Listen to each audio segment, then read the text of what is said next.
Hey guys, today's video is about Assure, and this head unit has a very fast 8-core CPU and 6 GB of RAM and wireless Android Auto and wireless Apple CarPlay. Let's check it out.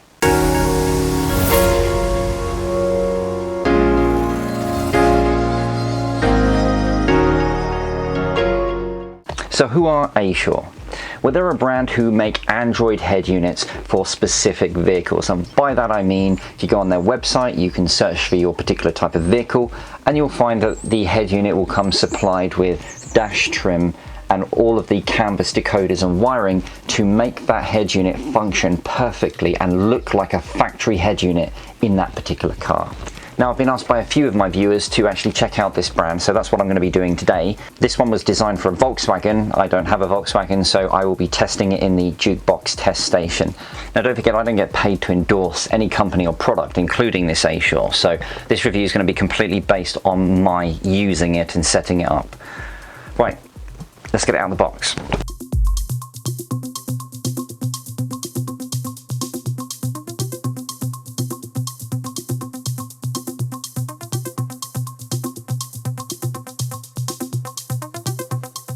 And here it is, and yes, the actual design of it doesn't change at all from the generic Android head unit that you would find with the TIs, the Enon, the SQ and the Croak head units that I have behind me. The reason that they keep this generic kind of size is because it means that they would fit into the fascias designed for specific cars to make them look factory, so that's totally normal. So if you haven't seen them before, what it means is you get your 10-inch display and then you get some capacitive touch buttons on the left hand side. Above that you have a microphone and a reset button, and then if we just flick it around you can see it has an FM antenna input here, then you have the GPS antenna input and the 4G antenna input and a SIM card entry point on the underneath here, because this unit does have 4G, which is awesome. You get multiple different connection points which I'll go into in a bit.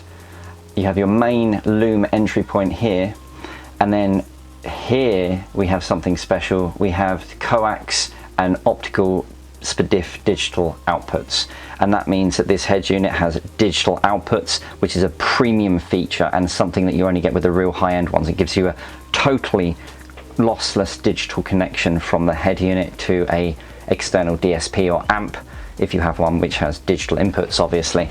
So it's looking like this thing is proper quality. Also in the box you get a GPS antenna, 2 USB ports, a reverse camera wire. Then we have this loom which has analog, video and audio input. You have a video out to go to a rear monitor, and then you've got a left and right pre-out, so you don't have 4 channels of pre-outs, you only have 2 channels of pre-outs on this one, plus the subwoofer pre-out as well, so you got 3 pre-outs on this loom here as well. But remember, you have the digital outputs as well, and they're significantly better than anything that these analog connections can give. And then we have the manuals. This head unit actually came with a few different things as well, because it was designed for a Volkswagen. So they also supplied us with some Volkswagen fitting kits, and this is what makes it look factory in a Volkswagen car. And canvas decoder loom, so you get all your steering wheel controls and your climate controls, etc. through this wire.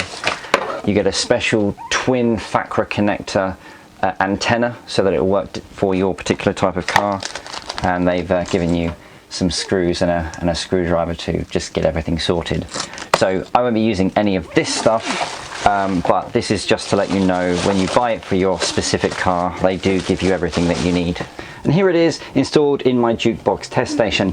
If you haven't seen my channel before, the Jukebox test station is designed to test car radios. It has a standard wiring loom for car radios inside, and when I hit the power button, that is the same as turning the ignition on in the car, so we can see how long it takes to boot up. So let's do that now. Let's see how long it takes to boot up. See the illumination on the buttons, and there we go, it's starting to boot up now. And there we go, so it's started on the DAB app. But before you get excited, it doesn't actually have DAB radio built in. It has the app installed, but you still need the USB stick that you would need for any Android head unit. But it's there on the dashboard, ready to go. So let's start with the look and feel. We have the radio here, and then we have a shortcut to the navigation app with a little compass on it as well. And then we have the music app, which will play local music, MP3s and such. And then along the bottom, we have these 6 icons. CarLink is for Android Auto and Apple CarPlay. WhatsApp, I don't really know why you'd need WhatsApp on your head unit. It does have a 4G SIM card entry point, so you could technically message on your head unit, but that's down to you. Assure FAQ, so this is the frequently asked questions. Basically, it's their manual in digital form, so if you wanted to know how to do something, you could just consult that. And then on this side you have Spotify, which was pre-installed by Assure, and you have the DAB app, which was pre-installed by them as well. And then you've got the settings over here. Now, it is worth noting that you cannot change the apps that are on the dashboard here. They are set in stone, they cannot be changed, which is a little bit of a downer, but it's not the end of the world, because we know that Android head units, you can install whatever launcher software that you want, and I have a separate video on that if you're interested. So we can look at the rest of the apps by clicking on this button here, and you can see that it's very, very nice to navigate, very quick to go through everything as well, which is very, very nice indeed. And if we go into settings, we can see that they actually have opted to put a nice user interface for the menus. This is shared by a couple of the other Android head unit brands, but the fact is it's not basic Android. Like, you actually do have nice, easy navigation of settings. You're going to be able to find everything that you want very, very easily using this functionality, which is great. Now onto the actual screen technology itself. It is a nice contrast ratio, which is something that I look for. That means that the brights and the darks are quite far apart, so you don't get some sort of grayness which makes it more difficult to see, especially during you know, bright sunlight. So it is quite vivid, and that's nice. And the resolution is 720p, which is good for this size as well. Some of the cheaper Android head units opt to stay with around 600p, so you do notice a difference with 720p because it is sharper. Now on to an important subject, the speed. This head unit has an ARM7862 CPU. That's an 8-core, very fast CPU. It's great for Android head units. So I know that it's going to be quick, and that's going to be shown in the tests coming up now. And it's also worth noting that this head unit has 6 gigabytes of RAM. Now, the majority of other Android head units tend to have 2 or 4 gigabytes of RAM. This one has 6. So that's also going to allow lots of different apps to function at the same time without the head unit slowing down, which is great as well. Okay, so let's do the main tests. What I do is I run everyday apps, Waze and Spotify. And the reason for that is because they do require quite a bit of power to get started. So how long they take to boot up is going to verify how quick the head unit is. So let's open Spotify to start with. Well, there we go. That is an instant boot time. That is ridiculously fast. That is what you get with this 7862 CPU. It is awesomely fast. It's as fast as you'd want it to be. It's amongst the fastest head units that I've ever tested, so it's definitely really, really good from that perspective. But let's try Waze as well.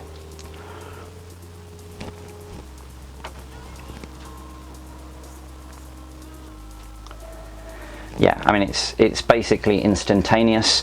Very, very quick indeed, and it's something that speed is not something that you'd need to worry about. If you were going to be using this as a proper Android head unit and have all your apps on it, it's going to be instantaneous, and that's fantastic. So let's talk about the features, and the predominant features that everyone's going to be interested in is Android Auto and Apple CarPlay. So I've got my new Galaxy Fold phone here, and I've connected it via Bluetooth to this Android head unit, and you'll see that it will wait for the device to connect. Connecting. And there we go. This is now Android Auto.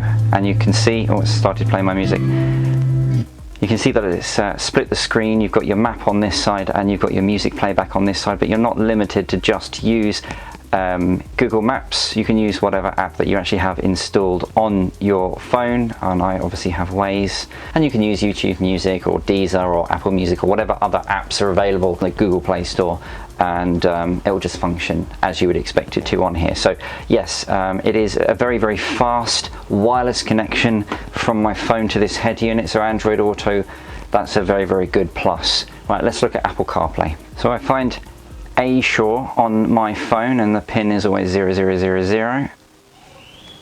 Pair. allow sync. So if we go to CarLink, okay, and again, it's pretty fast. I have access to all of the apps that I have installed on the iPhone, so that's lovely. And what you see on the screen here is exactly what you're going to see on any modern factory car radio. So yeah, absolutely lovely. Android Auto, Apple CarPlay, check. It does have them both, and they're both completely wireless, and that's awesome.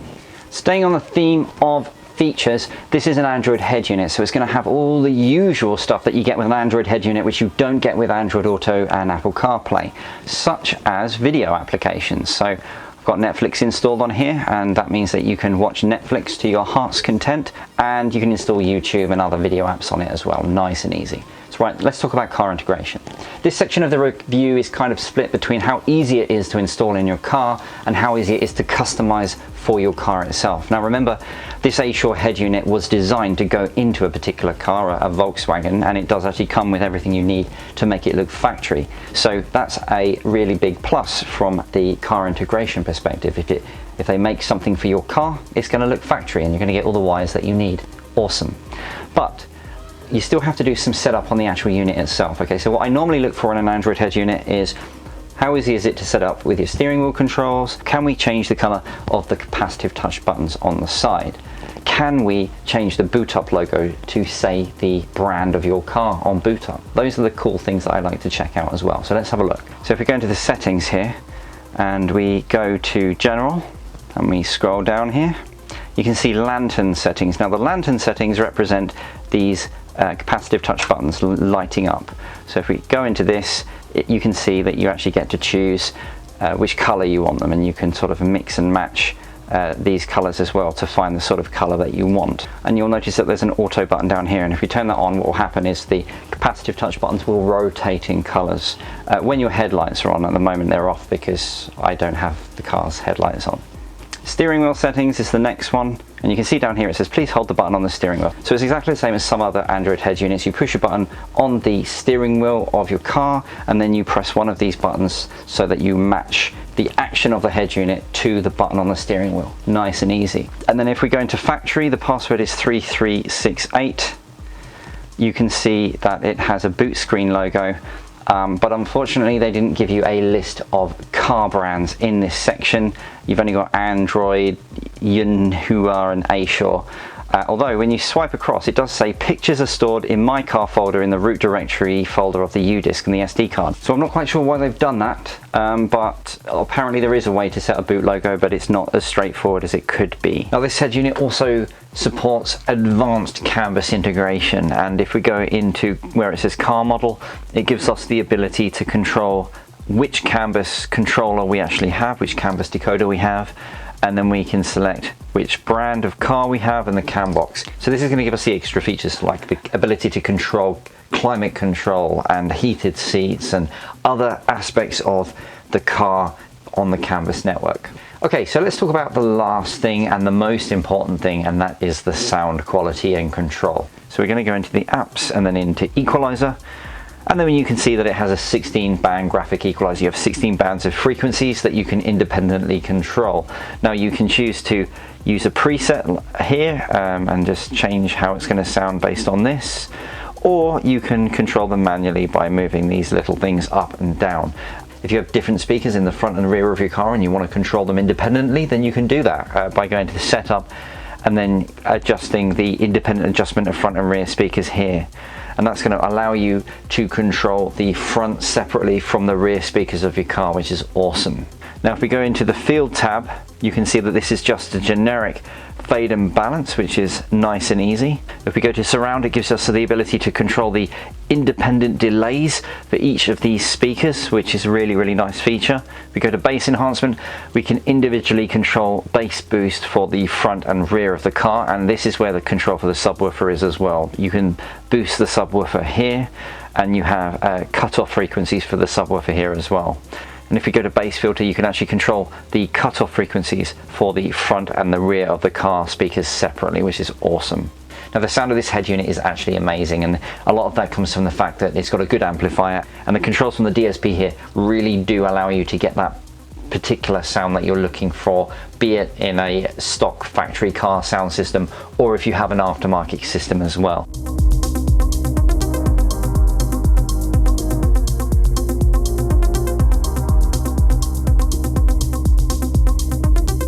Now obviously my channel revolves very much around Android head unit reviews.